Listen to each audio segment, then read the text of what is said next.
हर हर महादेव. माझ्या कर्मवीर कथाकुंज या चॅनेलवर मी एक नवीन कथा घेऊन आलोय. चला तर मग कथेला सुरुवात करूया. किष्किंध राजाचा महाराजा वाली हा होता आणि त्यांचा भाऊ सुग्रीव. दोन्ही भावामध्ये खूप प्रेम होते. दोघेही पराक्रमी होते. महाराज वाली तर देवराज इंद्रपुत्र असल्याचे मानले जाते. त्यामुळे वालीवर इंद्रदेवाची विशेष कृपा होती. देवराज इंद्राकडून वालीला एक वरदान मिळाले होते. जो कोणी त्याच्या समोरासमोर युद्ध करेल त्याचे अर्धे बळ वालीकडे आपोआप येईल. त्यामुळे वालीला जिंकणं अशक्य होतं. वाली समोर येणारा कोणताही योद्धा अर्धबळी होत असे. असा होता वाली, महापराक्रमी. परंतु त्याचा एकदा तोल गेला. त्याला ऋषी मतंग यांनी श्राप दिला. वाली ऋष्यमुख पर्वतावर पुन्हा कधीही फिरकणार नाही आणि फिरकलाच तर त्याचा फुटून सर्वनाश होईल असा त्याचा शाप होता. त्याला कारणही असेच घडले होते. वर प्राप्त झाल्यामुळे वाली उन्मत्त झाला होता. या उन्मत्त वालीला एकदा दुदुंबी राक्षसाने आव्हान दिले. दोघांमध्ये घनघोर युद्ध झाले. या दुदुंबी राक्षसाचा वालीने वध केला आणि क्रोधाने थरथरणारा वाली दुदुंबी राक्षसाचं प्रेत बघून बेभान झाला. त्याने त्याचे मृत शरीर दूर फेकून भिरकावून दिले.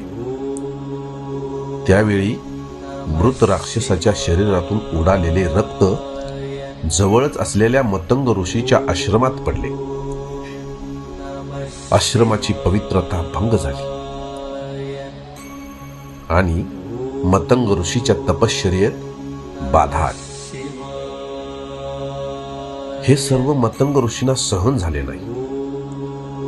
त्यांच्या दिव्य दृष्टीने त्यांनी पाहिले हे कृत्य वालीचे आहे. त्यांना वालीचा उन्मत्तपणा आणि आश्रमाचा झालेला अपमान याचा बदला घेण्यासाठी एक श्राप दिला. काही काळ असाच लोटला. महाराज वाली कधीही ऋष्यमुख पर्वतावर गेला नाही. काही वर्षांनी अशाच एका मायावी राक्षसाने महाराज वाली यांना युद्धाचे आव्हान दिले आणि तो राक्षस एका गुहेमध्ये पळून गेला. त्याचा पाठलाग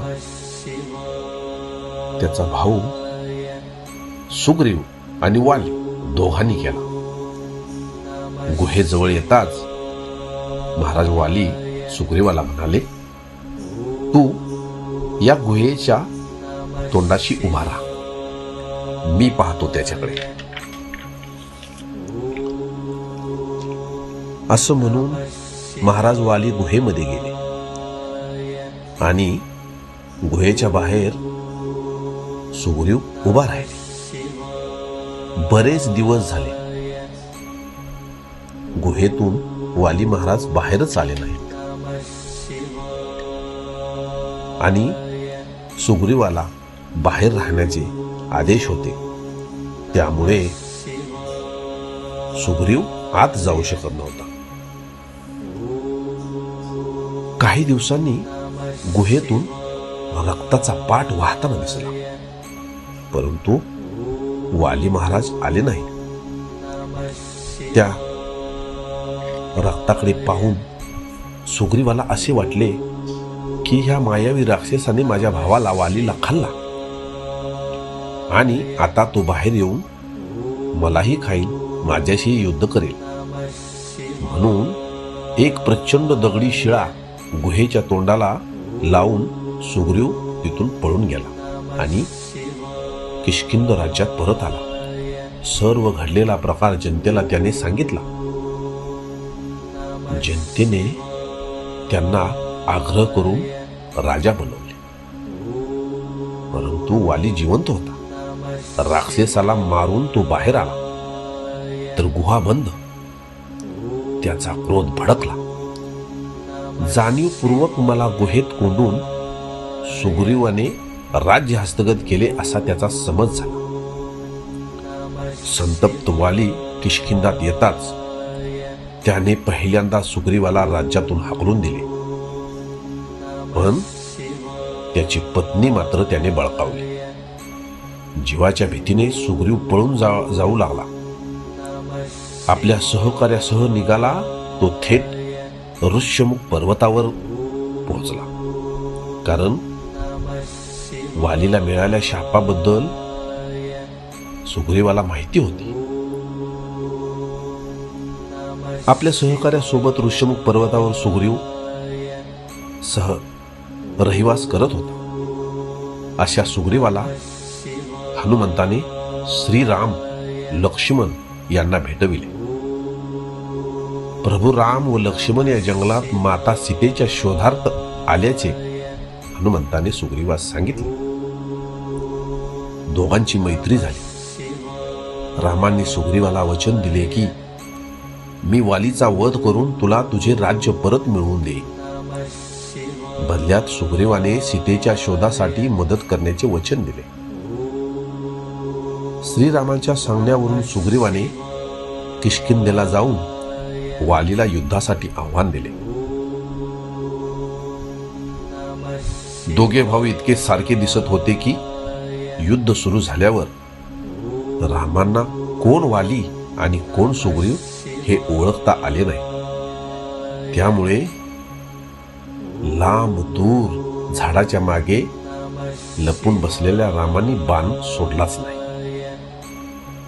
वालीने सुग्रीवाला जोरदार मारहाण केली, जखमी केले.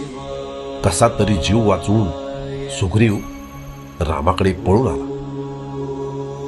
प्रभू रामांनी चूक मान्य केली आणि ओळख म्हणून सुग्रीवाच्या गळ्यात फुलांची एक माळ घातली, जेणेकरून युद्धात त्याला ओळखता येईल.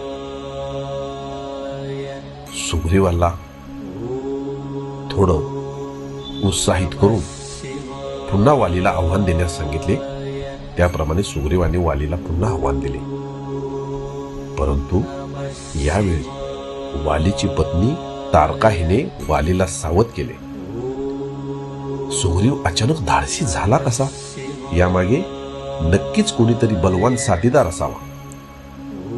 परंतु वालीने तिचे म्हणणे ऐकले नाही. दोघा भावामध्ये पुन्हा युद्ध सुरू झाले. योग्य संधी साधून श्रीरामांनी झाडामागून एक तीक्ष्ण बाण सोडला. तो बाण वालीच्या छातीत घुसला. त्याने तो गंभीर जखमी झाला व खाली कोसळला. मृत्यूपूर्वी वालीने रामांना विचारले, मी तुमचे काय बिघडवले होते? मग तुम्ही मला लपून का मारले? तेव्हा रामांनी त्याला एक समर्पक उत्तर दिले, तू आपल्या सख्या भावावर अन्याय केलास, त्याची धर्मपत्नी बळकावलीस, राजा म्हणून अधर्म केलास, म्हणून तुला दंड देणे धर्मानुसार योग्य होते. वालीला आपली चूक लक्षात आली, मान्य केली. त्याने आपला पुत्र अंगद याची जबाबदारी राम आणि सुग्रीव यांच्यावर सोपविली. त्यानंतर त्यांनी प्राणत्याग केला.